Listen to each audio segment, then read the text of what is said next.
सहारा enterprises तुमच्या स्वप्नातली गाडी आता कमी किमतीत. इचलकरंजी शहरालगत असलेल्या कबनूर चंदूर रोडवर कोन्नूर पार्कमधल्या सहारा एंटरप्राइजेस इथं पश्चिम महाराष्ट्रातली विविध बँका आणि फायनान्स कंपन्यांनी जप्त केलेल्या जुन्या दुचाकी आणि चारचाकी गाड्यांची विक्री केली जाते. शोरूम किमतीपेक्षा 25 ते 50% कमी दरात, उत्तम स्थितीत आणि संपूर्ण कागदपत्रांसह त्वरित डिलिव्हरी. दुचाकी 20,000 पासून पुढे तर चारचाकी 50,000 पासून पुढे. आपल्या पसंतीची कार किंवा बाईक आता अगदी परवडणाऱ्या दरात घेऊन जा. विश्वास, पारदर्शक व्यवहार आणि उत्तम सेवा हेच आमचं वैशिष्ट्य. पत्ता Konnur park, Kabnur Chandur road, Ichalkaranji. Proprietor Rajubhai Ajgar. संपर्क 8055810910 आणि 9860785786. सहारा एंटरप्राइजेस, दर्जा, विश्वास आणि बचत यांचं परिपूर्ण ठिकाण.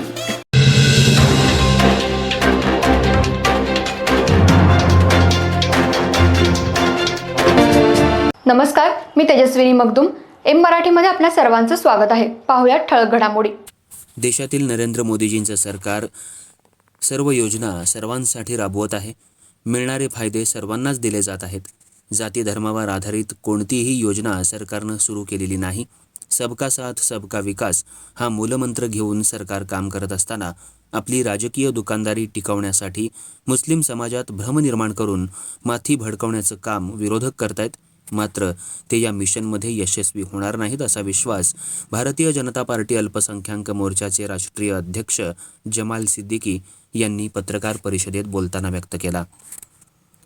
इथल्या कृष्णानगर इथं अल्पसंख्याक मोर्चा कार्यालयाच्या उद्घाटनाच्या निमित्तानं श्री सिद्दीकी इचलकरंजीत आले असताना त्यांनी प्रसारमाध्यमांशी संवाद साधला. त्यांनी सांगितलं, परिवारवादाला त्रासलेल्या जनतेला गरीब कल्याणाच्या माध्यमातून देशातील मोदी सरकारनं मोठा दिलासा दिलाय. दीनदयाळ उपाध्याय यांचा शेवटच्या घटकापर्यंतचा उद्धार व्हावा हाच विचार घेऊन मोदी सरकारची वाटचाल सुरू आहे. मोदी सरकारनं त्याच माध्यमातून अल्पसंख्याक मोर्चाही कार्यरत आहे. प्रथम राष्ट्र, मग पक्ष आणि त्यानंतर मी याद्वारे देश मजबूतीसाठी प्रयत्न केले जात आहेत. भाजपा हा मुस्लिम द्वेष्टा असल्याचा अपप्रचार विरोधकांकडून केला जातोय.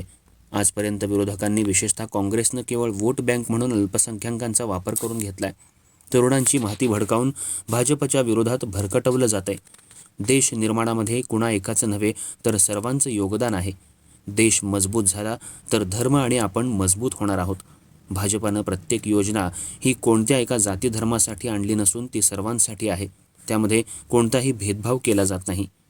असदुद्दीन ओवैसी हे पाकच्या जीनाप्रमाणे देशातील मुस्लिमांमध्ये फाळणी करण्याचा प्रयत्न करतायत, पण त्यांचे प्रयत्न यशस्वी होणार नाहीत. त्यांनी देशात राहून नकारात्मकता सोडावी असा सल्लाही त्यांनी दिला. अल्पसंख्याकांना भाजपाकडून उमेदवारी दिली जात नाही या प्रश्नाचं खंडन करताना सिद्दीकी यांनी, आम्ही सक्षम उमेदवार शोधत आहोत, परंतु गैरसमजातून अनेक जण इच्छुक असूनही उमेदवारीसाठी यायला धजत नाहीत. ज्याच्यात क्षमता आहे, जनतेशी नाळ जोडली आहे, अशांना आम्ही निश्चितपणे उमेदवारी देऊ. त्यांनीही पुढे यावं असं सांगितलं. या प्रसंगी अल्पसंख्याक मोर्चा प्रदेश उपाध्यक्ष आकाशा मुल्ला, जिल्हाध्यक्ष औरंग शेख, अली हुसेन खान, पश्चिम मंडल अध्यक्ष अबू पानारी, फारुख बागेवाडी, समीर जमादार, इम्रान बागवान, नजमा शेख, आयशा शेख, अमीना कुदगी, फिरोज बांगी हे उपस्थित होते.